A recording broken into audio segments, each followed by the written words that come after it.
What is going on, everybody? This is Dylan with Dylan Talks Tone. This is your weekly gear news update. Some pretty interesting stuff today. It's kind of all over the price map. Some of you might think it's a little too expensive, some of this stuff. But I think a couple of these guitar brands are doing some very smart things. And I want you to tell me what you think of it in the comments below this video. Let me know if there's anything in here that you would actually buy. People ask for new and cool. Here's some interesting, cool stuff. Let me know what you think in today's gear news. Let's get into it. First, let's talk Wazacraft by Boss. They have come out with what might be the coolest Wazacraft pedal ever, because it's actually, I think, the most prolific, popular Boss pedal ever, the DS1. Distortion. I mean, duh. That's what we all wanted. I remember buying one for $20 when I was a kid and being like, this is the coolest thing ever. I think the knobs were broken off, but it worked. It was like solid and it was awesome. And you had to tweak the tone knob way back maybe to make it usable, but it was a really awesome pedal. The DS1 Distortion by Boss is amazing.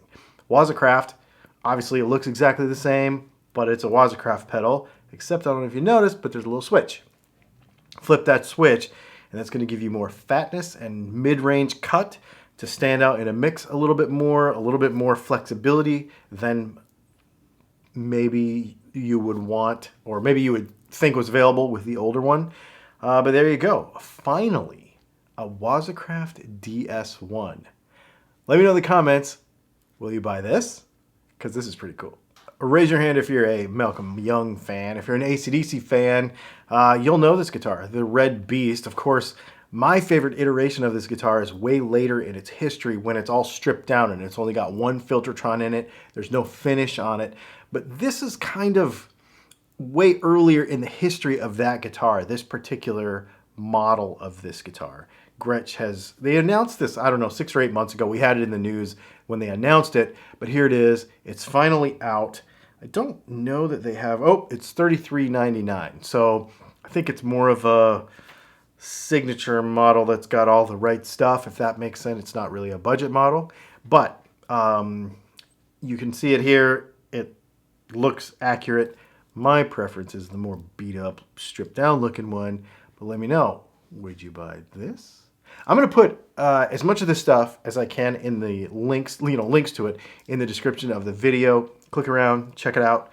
Helps out the channel a little bit, even if you don't buy anything. Just click around down there and let me know what you would be interested in from today's video. Because there might be some kind of polarizing stuff as we continue. A couple years ago, I guess, probably 2 or 3 years ago, Fender dropped their American Original line, and everybody wondered where it was going to go because it was actually really cool. It was really the closest you could get to a proper kind of vintage, correct sort of Strat without going to the custom shop, Telly, all the guitars really. Well, they've just dropped, what is this thing called? The American Vintage 2. Strats, Telly, Jazzmaster, one Jazzmaster, and basses. So we've got, let's see, there's a bunch of these things. 5 Telecasters, 3 Strats, a Jazzmaster, and 3 basses. It looks like we've got a P bass, a Precision bass, and a Jazz bass, and then a bunch of other guitars. What's important about these guitars is they are really kind of vintage correct for each of the eras that it comes from. Kind of reminds me of like the Squier Classic Vibe series where they've got the Squiers in, 50s, 60s, 70s, like that sort of thing. And then they try to make them as correct to that era as possible. But that was Squiers. This is Fenders.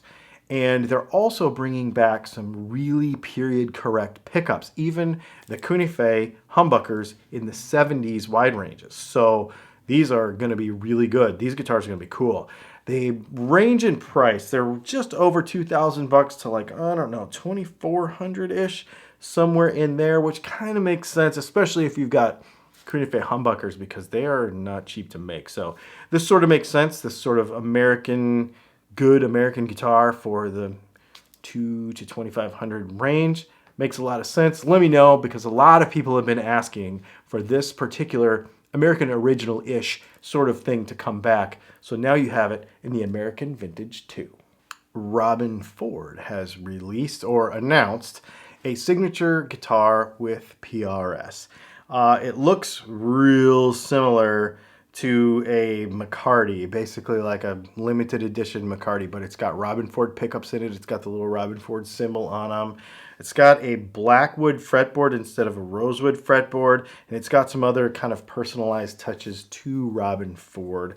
There is no pricing yet on this guitar. However, this is a very limited run, and I can imagine it ain't no SE for $849, if you get my meaning. This thing is going to cost a few bucks. I think it's actually going to be even autographed, and there's going to be some special stuff that comes with it. It's going to be a pretty cool guitar, though, because Robben Ford, duh. And, you know, PRS is going to make it right. So this is a pretty neat guitar. And of course, the colorway and the birds being the old style birds, like all the things. This is a really cool guitar. Okay, here's one I really want to know if you're going to buy it. There is, well, we have a link to it in the description. I am really interested to know what you think of this guitar. Let's get the price out of the way right away. I think it's $12.99, and it is a Joe Bonamassa 335. It's modeled after, it's an Epiphone. It's modeled after his 62 335 that he had kind of on his earlier records, and I think he sold it. He said it took him a long time to get it back, and then he got it back, and they made an Epiphone version of his Gibson 335. Let me know what you think of this guitar. This, when you look through the appointments on this thing, it seems like a very quality guitar. It's got Gibson burstbreaker pickups. It's got the lock tone stop bar, which is the tremolo-y looking stop bar thing on it. Epiphone deluxe tuning machines. It's got all of the stuff. It's got the custom made plate on it, which I think is really cool. Anyway, this is, and of course it's in the right color. You know what I mean? If you're going to have one of these things. What a really pretty guitar. Let me know what you think. $12.99. It seems a little spendy for a Epiphone 335. However, there's a lot of little custom touches with this thing, and I think it's really neat. It's going to have a hard shell case, which Epiphones don't normally come with, and it's going to have some other Bonamassa themed stuff too. And of course, it's a signature model, so you got to factor that little premium in there too. But for $12.99, I think you're going to get a pretty cool guitar. Let me know what you think in the comments below. Okay, this is a couple years ago now. I think we were even at Sweetwater when they announced these things. Gibson with the player port. I call it the G-hole. I don't know. That's what I call it.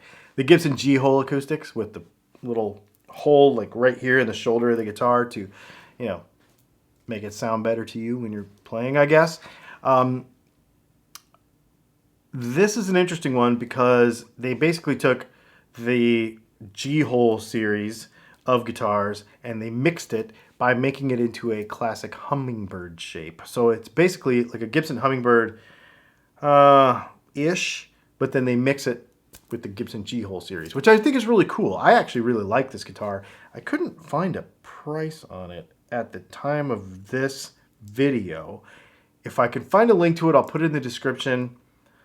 I don't know how much this is going to be, but if this is reasonable money, they just had a couple other acoustics come out last week in our news that were right around the $2,200 mark. I don't know how much this one's going to be, but if it's reasonable, this would be a guitar I'd consider. This is a really cool guitar.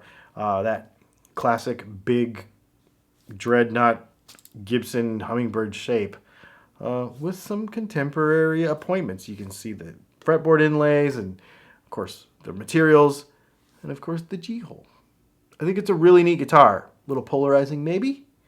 Let me know what you think in the comments below. I'd heard some things a couple years ago that made me kind of wonder if what I'm about to tell you, and probably what you heard on the internet in the last couple of days, was going to happen or not. And that is that Gibson opened their own pickup store. So, Gibson talks tone? No, I'm just kidding. Gibson has released their own pickup store. And so basically it's just like the Gibson guitar website, only it's just pickups. And they've got three different lines here. They've got a vintage, let's see, historic, original, and modern. So your historic stuff is going to be like vintage correct PAF style stuff. The way they're made, probably there's going to be unpotted stuff. There's going to be stuff with the braided wire, all that kind of thing. Really proper 59 PAF stuff, it's like $500 a set, something like that. Then you're going to have the original series, which is basically all the pickups that you can pretty much think of in any Gibson guitar that you can buy right now. And then the modern collection is going to be like your 490 and 500 Ts and stuff. And they're going to be able to be coil splittable with four-way wiring and all that kind of thing. Really cool stuff. And those are going to be more reasonably priced, down to the $100 range. So let me know what you think about this. Will you buy this stuff? Because a lot of people really like Gibson pickups. Will you put it in other guitars, or will you just upgrade the guitars that you have now, Epiphones and stuff like that? Will you use it as an upgrade type of product, or will you put it in a single hum Strat, or you put it in some of your Ibanez's or some of your other guitars? Let me know what you think, and let me know what you would do in the comments below. We have a bunch of really cool stuff coming out. We got a live stream coming out tomorrow night on Thursday at 8 p.m. Please come. It's a Q&A thing. It's really awesome. We love it. We love hanging out with you. Make sure you come and do that. And then, of course, we've got a cool video coming out Monday, as well as the news on Wednesday, another live stream on Tuesday. We do guitar stuff on this channel. Do me a favor and subscribe. 61% of you who watch these videos are not subscribed. It would be amazing. I really would like to hit 100,000 subscribers by the end of the year. That would be super cool. We only have like 20,000 to go. I would love to do it by the end of the year. If you wouldn't mind hitting the button if you like guitar stuff. Just saying. That's what we do. Thanks for hanging out, and we will see you tomorrow night.